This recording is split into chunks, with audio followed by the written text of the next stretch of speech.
하나님의 말씀은 출애굽기 12장 15절부터 20절 말씀까지입니다. 구약성경 출애굽기 12장 15절부터 20절 말씀까지입니다.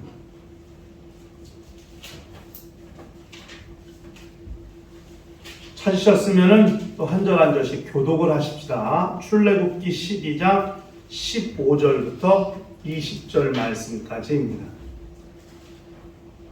너희는 이레 동안 무교병을 먹을지니 그 첫날에 누룩을 너희 집에서 제하라. 무릇 첫날부터 일곱째 날까지 유교병을 먹는 자는 이스라엘에서 끊어지리라. 너희에게 첫날에도 성회요 일곱째 날에도 성회가 되니 너희는 그 두 날에는 아무 일도 하지 말고 각자의 먹을 것만 갖출 것이니라. 너희는 무교절을 지키라. 이날에 내가 너희 군대를 애굽 땅에서 인도하여 내었음이니라. 그러므로 너희가 영원한 규례로 삼아 대대로 이 날을 지킬지니라. 첫째 달 그달 열나흘날 저녁부터 21일 저녁까지 너희는 무교병을 먹을 것이요 이래 동안은 누룩이 너희 집에서 발견되지 아니하도록 하라. 무릇 유교물을 먹는 자는 타국인이든지 본국에서 난 자든지를 막론하고 이스라엘 회중에서 끊어지리니 너희는 아무 유교물이든지 먹지 말고 너희 모든 유하는 곳에서 무교병을 먹을지니라. 아멘. 우리 신앙생활은 죄를 멀리하고 사는 삶을 말하는 것입니다. 죄가 무언가? 죄는 우리 영혼을 병들게 하는 존재입니다. 우리 영혼을 그늘지게 하고 병들게 하고 마침내 하나님과 멀어지게 함으로써 궁극적으로 하늘과 멀어지게 만드는 것이 죄입니다. 죄는 하나님이 창조하시지 않은 유일한 거예요. 죄는 하나님이 창조하신 적이 없어요. 죄가 언제 시작되었나요? 하늘에서 천사가 하나님의 보좌를 탐하던 때, 그때부터 죄가 시작되었습니다. 하늘에서 범죄한 천사가 이 땅으로 내려왔을 때 자기의 죄를 짓는 특성을 그대로 이 땅에 있는 사람들에게 나타내므로써 그런 사단의 유혹을 받은 아담과 하와가 죄를 짓게 되었고 결국 그 죄는 엄청난 전파력을 타고 이 땅에 삽시간에 퍼져나가게 되었습니다. 아담과 하와는 선악과를 따먹는 불순종의 죄를 짓더니 그 다음 때에 아들 때에 가서는 형제가 형제를 죽이는 살인죄를 짓게 됩니다. 창세기 4장에 나오는 가인의 족보, 가인의 계보는 그 가인의 계보를 말하는 것도 되지만은 영적으로 보면 죄가 어떻게 이 세상의 일파만파로 퍼져나갔는가를 말해주는 죄의 전파력을 드러내는 족보라고 볼 수 있습니다. 죄는 삽시간에 마른 논에 불 번져가듯이 그렇게 이 세상을 번져나갔고 이 세상을 물들게 만들어버리고 말았어요. 오늘날 이 시대 종말 중에 말세지말이라고 하는 이 세상, 보세요. 이 세상이 얼마나 무서운가. 살인, 사람 죽이는 거는 그 당시 가인의 계보 중에 라멕이라는 사람이 얼마나 사람 죽이는 거를 밥 먹듯 했는지 길 가다가 쳐다보는 게 기분 나쁘면 죽이고 툭 쳤다고 툭 이렇게 길 가다가 이렇게 부딪힐 수도 있잖아요. 그럼 기분 나쁘다고 죽이고. 오늘날도 그렇죠? 네? 식당에서 밥 먹고 있는데 나 쳐다보는 게 기분 나빠가서 때리고 폭력을 행사하고 묻지마 살인해, 묻지마 폭력해. 사람의 목숨, 사람의 생명이 이렇게 존중받지 못하는 시대는 없었던 것 같아요. 우리나라가 그래도 동방예의지국이라고 일컬어지는 나라 아니에요? 네? 근데 동방예의지국은 언제적 이야기인지를 모르겠어요. 요즘은요, 초등학교 애들도 무서워서 말 함부로 못해요. 중학교, 고등학교 애들은 어디 길거리에서 담배 핀다고 한 소리 했다간 그 담배 왜 피냐고 말하는 그 분은 목숨 내놓고 말해야 돼요. 이게 무서워서 말 못해요. 두들겨 맞고 있는데도 말리지도 못하잖아요. 겁나서. 물론 가끔 그런 의인들의 이야기가 나오죠. 도둑을 잡은 사람, 도망가는 강도를 쫓아가서 잡은 사람, 교통사고 나고 뺑소니 친 사람을 쫓아가고 어떻게든 경찰하고 합력해서 잡은 그런 시민의 이야기, 이런 의인들의 이야기가 나오죠. 그래서 아직 정의가 살아있고 이 땅의 예의가 살아있고 이런 이야기들을 하지만 전체적인 흐름은 그렇지 않은 것 같아요. 우리나라가 치안이 안정되어 있는 세계에서 가장 뛰어난 국가 중에 하나입니다. 우리나라 기본적으로 총기 소지가 금지되어 있잖아요. 범죄한 사람, 이 범죄자 검교율이 세계 1, 2위를 다투는데 우리나라가 치안이 가장 안정되어 있는 나라 중에 하나인데 정작 그 나라에서 사는 사람들은 어른들은 맨날 혀차고 살아. 세상이 어떻게 달라고 그렇죠? 말세요 말세. 아이고야 말세요 말세. 이제 뭐 무서워서 못해. 어디 밤중에 돌아가 다니는 게 겁나고. 우리나라처럼 밤중에 여자들이 마음 놓고 혼자 그 깜깜한 거리를 안심하고 걸어 다닐 수 있는 나라는 세계에서 우리나라밖에 없습니다. 다른 나라 같으면 다 죽습니다. 죽지 않으면 다 겁달라갑니다. 우리나라는 그래도 우리나라는 그 우려가 되고 걱정이 되는 일들이 많죠. 하나님의 말씀을 불순종한 원죄 때문에 마음으로 품는 본죄가 일반화되었어요. 그 본죄가 일반화되더니 성품행으로 짓는 행동으로 있는 자범죄는 뭐 어마어마하죠. 우리나라는 이제 마약 안전국가가 아니에요. 마약. 뭐 최근에 그것 때문에 배우 하나가 또 자살했잖아요. 마약 안전국가가 아니에요. 정말 우려가 되고 걱정이 되는 그런 시대를 살고 있습니다.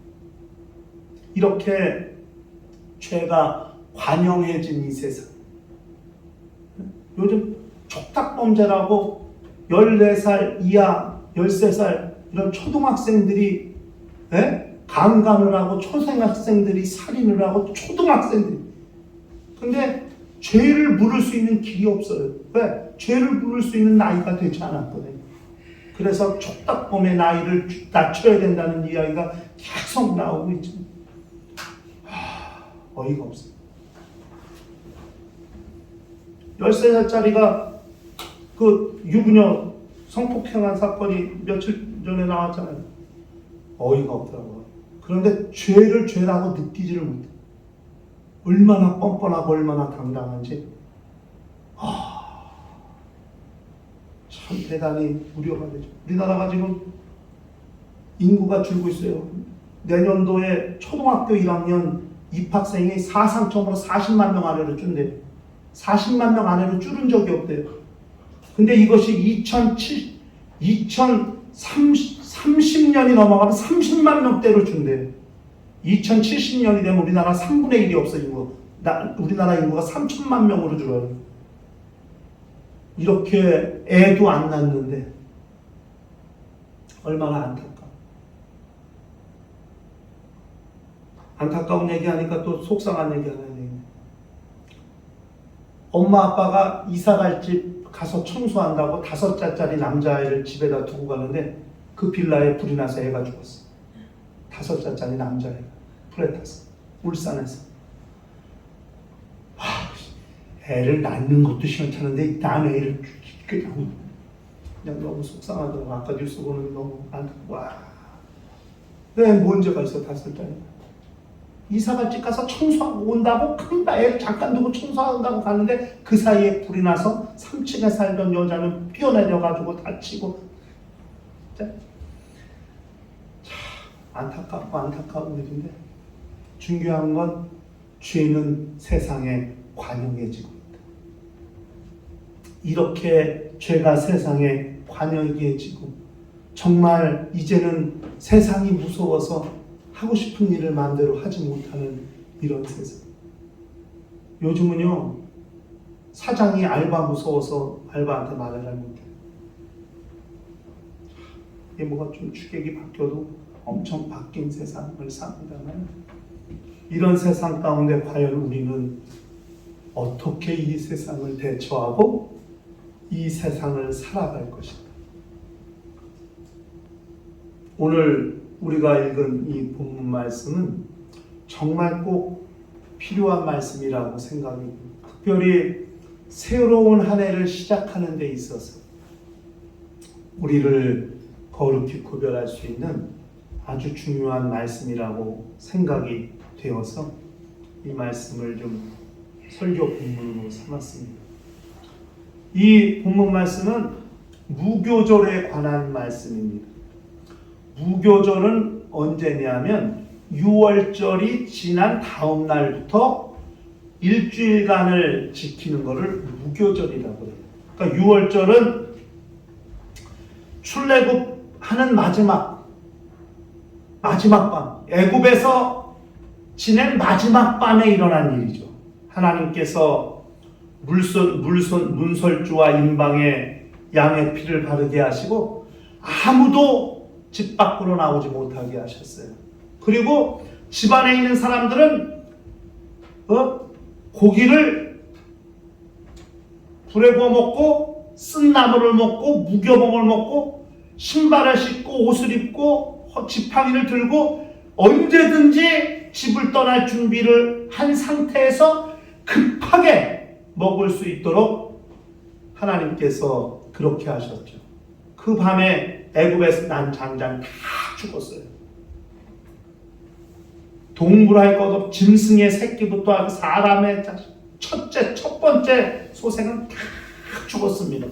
오직 문설주와 임방에 피를 바른 이스라엘 민족만이 그 재앙을 면했죠. 그래서 바로의 장자도 죽음으로써 바로가 이스라엘 민족을 내어보냈죠. 그 밤에. 그래가지고 동이 트기 전에 애굽의 사람들에게 금, 폐물을 다 빌리게 하셔가지고 그걸 다 얻어서 자루에 다 담아가지고 그 밤에 모세를 따라 나온 거예요. 그게 출애굽의 사건 아니에요? 그것이 6월절이에요. 6월절이면 넘어간다. 패스오버, 넘어가다는 뜻이거든요. 6월이란 말이. 재앙이 넘어간 날. 애굽의 장자는 죽었지만 이스라엘의 장자는 죽지 않고 사는 날, 그 날을 기념하는 게 6월절이고 그 다음 날부터 한 주간 동안 절기를 지키게 하셨으니 그것이 무교절이죠.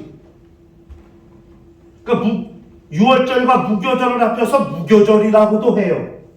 하나의 큰 절기로 그 무교절을 지키도록 하나님께서 명하셨고 그날에 내가 너희를 애굽에서 인도하여 내었다고 말씀하심으로써 자손 대대로 그 절기를 기념해서 지키도록 그렇게 하나님이 말씀하신 것입니다. 이 6월절 무교절은요, 시내산에서 율법을 받기 전부터 하나님이 계시하신 절기예요.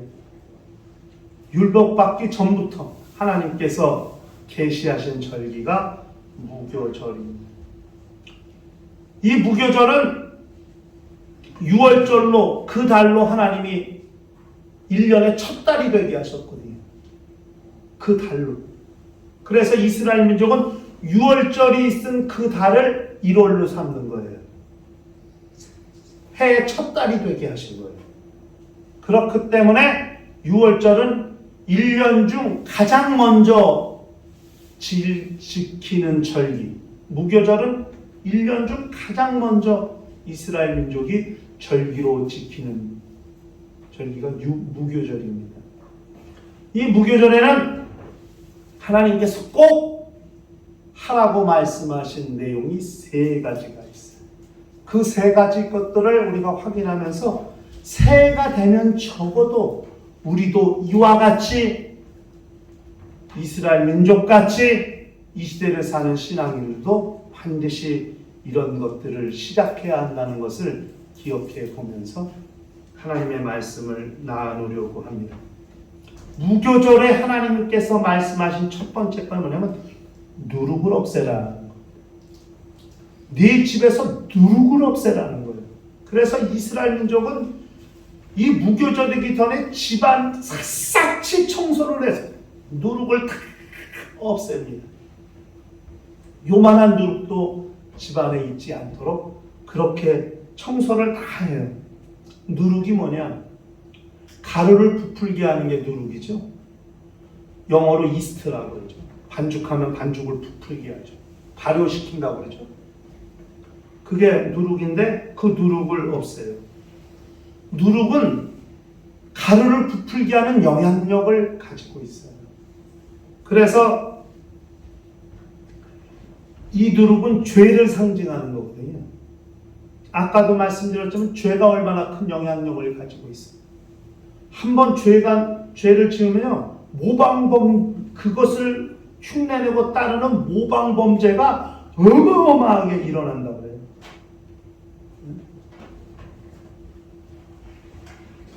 누룩은 죄를 상징하는 거예요. 그 죄, 누룩이 영향을 미치는 그 영향력처럼 죄가 그런 영향력을 가지고 있기 때문에. 그래서 예수께서는 마태복음 13장에 천국을 비유하실 때 천국은 마치 가루 서말 속에 갖다 놓은 누룩과 같아. 가루 서말을 부풀게 한 누룩과 같다 이렇게 말씀했어요. 그것은 그렇게 누룩의 영향력, 하나님 나라의 영향력에 대해서 말씀하신 것인데 이거 매우 중요하죠. 또 마태복음 16장에 가니까 예수께서 하신 말씀이 뭐냐면 바리새인과 사두개인들의 누룩을 줄이하라. 그 누룩이 뭔가 제자들은 진짜 누룩인 줄 알았는데 나중에 알고 보니까 바리새인과 사두개인들의 교훈을 주의하라. 그러니까 바리새인과 사두개인들의 말이 얼마나 영향력이 있는지 그들의 말을 듣고 그들이 말한 대로 따르려는 그런 백성들이 있는지라 그 영향력을 조심하라. 하나님께서 그렇게 말씀하신, 주님께서 그렇게 말씀하신 거거든요. 이건 매우 중요한 내용. 누룩은 영향력을 미쳐요. 죄가 우리에게 영향력을 미치지 않도록 집안을 깨끗이 청소하는 것처럼 우리 삶 가운데서, 우리의 영적 생활 가운데서 누룩을 제거하는 일이 새해를 맞이하면서 우리가 가장 먼저 해야 될 일이라고 그렇게 보는 거죠. 죄를 멀리하는 것, 죄를 끊어내는 것, 죄 유혹을 이겨내는 것, 그럼으로써 새해 출발이 죄의 영향력 아래 있지 아니하고 죄의 영향력 아래서 멀어진 상태에서 새해를 시작하는 것이 하나님이 원하시는 새해를 시작하는 자들의 모습이라 하는 것이죠. 나쁜 습관을 정리하는 겁니다. 죄의 유혹을 끊고 죄의 싹스를 도려내고 우리 주변을 거룩하게 하고 정결하게 함으로써 오직 하나님께서 간섭하시고 하나님이 일하실 수 있는 거룩한 환경을 만드는 것, 그것이 새해를 맞이하는 자들의 매우 중요한 삶의 모습이라 하는 것이죠. 그것이 새해를 시작하는 신앙인들의 모습이어야 한다 하는 것. 두 번째는 뭐냐면은 무교병을 먹는 거예요. 무교병은 누룩을 넣지 않은 빵을 말해요. 그러니까 맛이 없어요. 좀 딱딱해요. 그러니까 애굽에서 나오는 때에 누룩을 넣어갖고 가루를 반죽해서 가루를 부풀게 해서 그렇게 빵을 맛있게 만들 수 있는 시간이 없었기 때문에 누룩을 넣지 않고 급히 반죽해서 그냥 군 거예요. 누룩을 넣으면 이 사람은 부풀게 하는 시간이 걸리는데 그런 시간이 없으니까 그냥 반죽해갖고 그냥 불에 군 거예요. 그 무교병을 먹도록 그렇게 말씀하셨습니다. 출애굽할 때 어떻게 나왔는지, 얼마나 급하게 나왔는지, 얼마나 그렇게 신속하게 준비해서 나왔는지를 잊지 않도록 하기 위해서 넣지 않은 무교병을 먹도록 일주일 동안 무교병만 먹는 거예요. 지금도 이스라엘 민족은 무교절을 그렇게 지키고 있습니다. 출애굽이 뭡니까? 출애굽이 애굽을 탈출하는 거잖아요. 애굽을 나오는 거. 그거를 다른 말로 말하면, 영적으로 말하면 죄에서 탈출하는 거거든요. 또는 세상에서 탈출한다고 볼 수 있죠. 그렇기 때문에 세상에서 탈출하고 죄에서 탈출하는 자들이 반드시 먹어야 할 것이 무교병인데, 오늘날 이 시대를 사는 신앙인들에게 무교병은 뭘까? 누룩을 넣은 빵은 쉽게 변질이 되죠. 일정 기간 지나면 상해요. 곰팡이가 피고. 그러나 무교병은 그렇게 누룩을 넣은 빵같이 쉽게 상하지 않아요. 그래서 사막에서 행군할 때 요긴하게 먹을 수 있게 됩니다. 이 시대를 사는 신앙인들에게 무교병은 무엇일까요? 하나님의 말씀을 무교병이라 말할 수 있습니다. 예수께서는 그렇게 자신의 몸을 떼어주시면서, 떡을 떼어주시면서 이것은 너희를 위한 내 몸이니, 예수의 몸은 말씀을 상징하는 거 아니겠어요? 무교병은 하나님의 말씀을 상징하는 거죠. 기억하게 하는 것이죠. 이 세상에 어떤 것과도 섞이지 아니한 말씀이 하나님의 말씀입니다. 이 세상의 모든 것은 다 변하고 변한다 할지라도 하나님의 말씀은 세세무토록 영원토록 변하지 않는 말씀이라는 것을 우리는 알 필요가 있습니다. 베드로전서 1장 25절에 오직 주의 말씀은 세세토록 있도다 하였으니 너희에게 전한 복음이 곧 이 말씀이니라, 이렇게 말씀했어요. 네? 세상 것은 다 변질됩니다. 바뀝니다. 네? 사랑도 변하고 우정도 변하고 다 변합니다. 그런데 오직 하나님의 말씀만이 변질되지 아니하고 변하지 아니하는 영원한 말씀이라는 것을 우리가 기억할 필요가 있습니다. 우리가 새해를 시작하는 이 시점에 이스라엘 민족이 새해를 시작하는 첫 절기에 무교병을 먹은 것처럼 영적인 무교병, 하나님의 말씀을 가까이하고 하나님의 말씀을 읽고 하나님의 말씀을 대하는 것이 우리에겐 무엇보다 중요한 새해의 출발이라는 것을 기억할 필요가 있습니다. 아까 예배를 드리려고 기다렸는데 장로님 두 분이 아주 성경을 나란히 읽으시더라고요. 아주 보기 얼마나 아름답고 훌륭한지. 새해를 시작하기에 앞서 하나님의 말씀을 읽고 하나님의 말씀을 가까이 하는 것, 이것이 우리 영혼에 신령한 무교병이라는 사실을, 그걸 잘 알아야 됩니다. 그렇기 때문에 새해 첫 달이 되면 다른 것도 중요하지만 우리는 하나님의 말씀을 읽는 것이 무엇보다 중요하죠. 그래서 성경을 모조리 읽어가 창세기부터 요한계시록까지 정말 한 달에 일독을 할 수 있으면 얼마나 좋겠어요. 그렇게 성경을 가까이 하는 것, 그것이 새해를 맞이하는 신앙인들의 매우 훌륭한 삶의 모습입니다. 누룩을 제거하고 먹는 빵에조차도 누룩을 넣지 아니해서 정말 우리 삶이 그렇게 거룩히 보존되기를 소원하고 소원한다면 우리는 죄를 멀리할 뿐 아니라 하나님의 말씀을 가까이 하는 영적 습관, 거룩한 습관을 드릴 필요가 있다는 사실을 우리가 기억할 필요가 있는 거죠. 그리고 마지막으로 세 번째는 뭐냐면 성회로 모이는 것. 무교절의 첫날 성회로 모이고 제7이 되는 마지막 날 성회로 모였어요. 그러니까 절기의 시작과 끝은 성회로 모이는 겁니다. 성회를 오늘날 우리 신앙인들의 삶에서 말하는 성회는 예배가 성회 아니겠습니까? 거룩한 모임.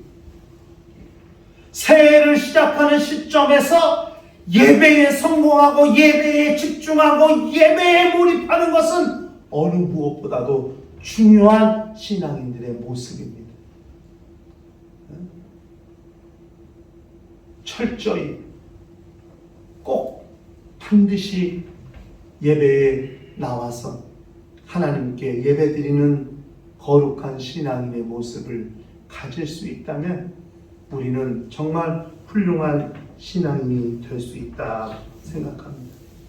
연말연시 여러분 세상은 다 해보러 갑니다. 해보러. 지자체들 보니까 뭐 해맞이 행사하죠. 하여튼 뭐 지자체마다 해가 잘 뜨는 곳들은 어떻게 그렇게 귀신같이 그렇게 칼같이 찾아냈는지 하여튼 뭐 어디 군포시는 무슨 반월 호수의 해맞이 행사, 어디 무슨 시는 어디에 무슨 아주 그냥 프랜카드에 해맞이 행사한다고 그렇게 광고들 다 붙여놨습니다. 무슨 해를 맞으면은 뭐 그게 뭔 좋은 게 있나? 해가 어떻게 돼? 안에 들어오나? 모르죠? 맨날 뜨는 해가 그 해인데 12월 31일 날 뜬 해하고 1월 1일 날 뜬 해가 다른 게 아니에요. 똑같은 해인데 사람들은 그렇게 의미를 부여하기를 좋아하죠. 다 해를 맞이하려고 해요. 해를 맞이하는 게 과연 복일까요? 해가 뜨는 걸 보면서 털을 비벼대면서 뭘 빌었는지 모르겠지만 빌으면 해가 그 빈 소리를 들어주나요? 그렇게 해를 해 뜬다 와 나 오늘 뭐 올해 뭐 수지 맞았대나 뭐 뜬 거 보면 수지 맞았대나 뭐 수지를 맞았는지 뭐 복권을 맞았는지 잘 모르겠지만 그것이 과연 우리에게 복이 될까요? 아마 그 무수한 인파 속에 신앙인들도 있을지 모르겠어요. 그것이 무슨 복이 될까? 그건 하나 이벤트 아니에요, 이벤트? 그저 자기 시민들, 자기 백성들, 국민들을 즐겁게 하고 그런 걸 통해서 그들이 간절의 마음을 하나로 모이게 하는 하나의 이벤트성 행사지 과연 해가 무슨 복을 갖다 주겠어요? 그 해를 맞았다고 해서 내 육체가 건강해지는 것도 아니고 내 심령이 평안해지는 것도 아닐 텐데 세상은 그 해를 보러 그렇게 차가 밀려도 동해로 해가 잘 뜨는 곳으로 갑니다. 과연 우리는 무엇을 환영해야 되는지를 잘 알아야 돼요. 우리 심령이 환영해야 될 것은 하나님의 말씀입니다.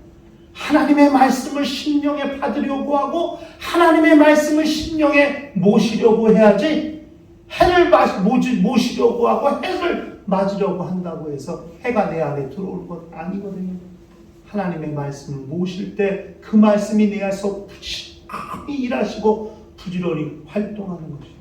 하나님의 말씀은 능치 못함이 없고 얼마나 하나님의 말씀이 역사하시는지 사람의 심령과 갈절과 골수를 찔러 쪼개기까지 할 뿐 아니라 사람의 마음과 생각을 감찰하신다고 히브리서 기자는 그렇게 말씀했습니다.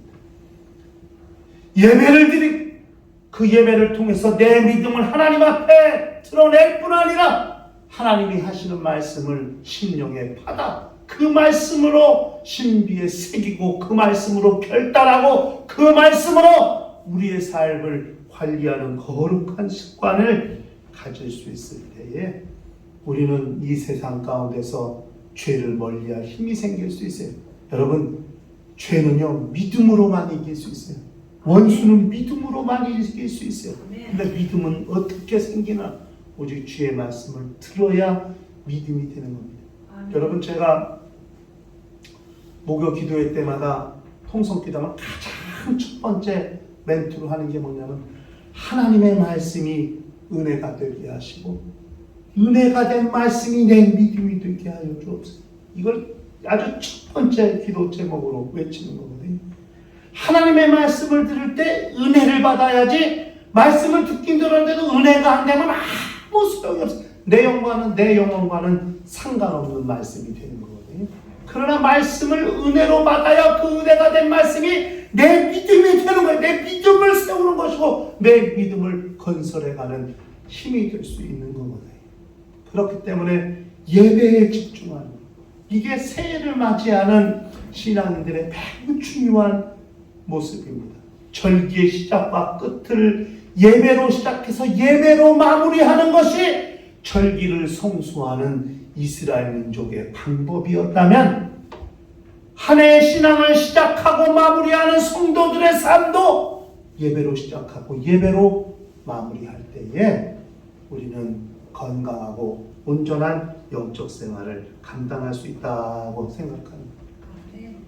이스라엘 민족에게 무교절을 지키라 말씀하셨다면, 오늘날 이 시대 우리에겐 영적 무교절을 지키도록 말씀하신 것이라고 생각해서 우리의 주위에서 누룩 죄를 제거하고 그렇게 무교병을 먹듯 하나님의 말씀을 읽고 대하고 그렇게 성회로 모였던 것처럼 예배로 집중함으로써 영적 무교절을 지켜나가는 거룩한 심령들이 될 때 우리는 새해를 올바르게 시작할 수 있고 새로운 한 해를 그렇게 온전히 이어갈 수 있다는 것을 기억하면서 우리의 2024년 새해는 죄를 제거하는 것부터, 하나님의 말씀을 가까이 하는 것부터, 예배에 집중하는 것부터 시작해서 그렇게 또 새로운 한 해의 영적 삶을, 영적 생활을 이어가는 거룩한 심령과 가정과 교회가 되시기를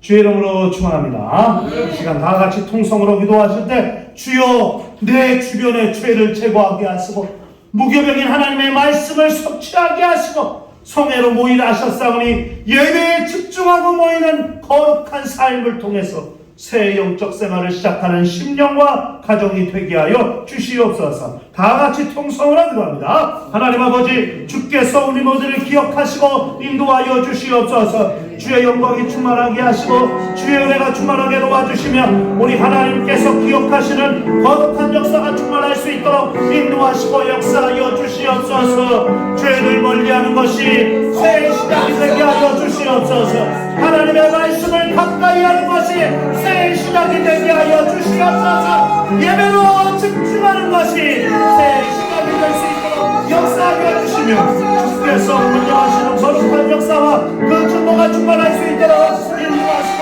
역사하여 주시옵소서. 주께서 우리 모두를 운영하시고 기억하여 주시옵시며 그냥 우리의 삶을 관리하시고 또 2024년 새해를 관리하시는 우리 하나님의 놀라운 역사가 될 수 있도록 인도하시고 은혜 베풀어 주시옵소서. 주께서 우리 모두를 건너마사 우리 하늘의 신령한 은혜를 도하여 주시옵시며 주의 영광이 충만할 수 있도록 인도하여 주시옵시며 우리 하나님의 생명으로 충만할 수 있도록 역사하여 주시옵시며 주께서 기억하시는 거룩한 충만가 충만할 수 있도록 인도하여 주시옵시고 역사하여 주시옵소서. 주께서 성령으로 감동하시고 함께하여 주시옵소서. 주의 영광이 충만할 수 있도록 역사하여 주시옵시고 인도하여 주시며 우리 하나님께서 건명하시는 거룩한 증거가 충만할 수 있도록 역사하여 주시옵시고 인도하여 주시옵소서. 주께서 우리 모두를 기억하시고 은혜 베풀어 주시옵소서. 주의 영광이 충만할 수 있도록 역사하여 주시옵시고 인도하여 주시며 우리 하나님께서 기억하시는 거룩한 심령들이 다 될 수 있도록 역사하여 주시옵시고 인도하여 주시옵소서. 주께서 기억하시고 함께하여 주시옵소서. 역사하여 주시옵시고 인도하여 주시옵소서. 주 예수 이름 받들어 기도하옵나이다. 아멘. 하나님 아버지, 새로운 한 해를 앞두고 있습니다. 그 새해를 어떻게 시작할 것인가?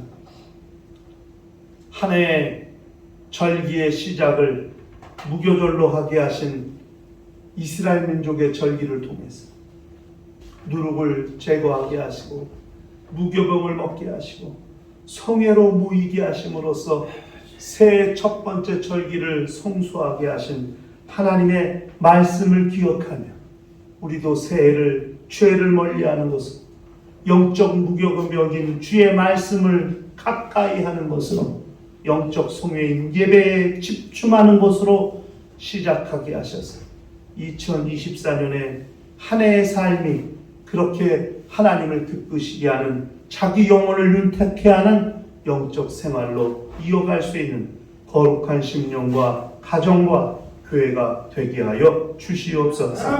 주 예수 이름 받들어 기도하옵나이다. 아멘. 이제는 우리 주 예수 그리스도의 은혜와 하나님 아버지의 극진하신 사랑과 보혜사 성령님의 교통하시고 역사하시고 인도하심 영적 무교를 지켜 새해를 맞이하려는 거룩한 심령과 가정과 교회 위에 이제로부터 영원토록 함께 있을지어다. 아멘.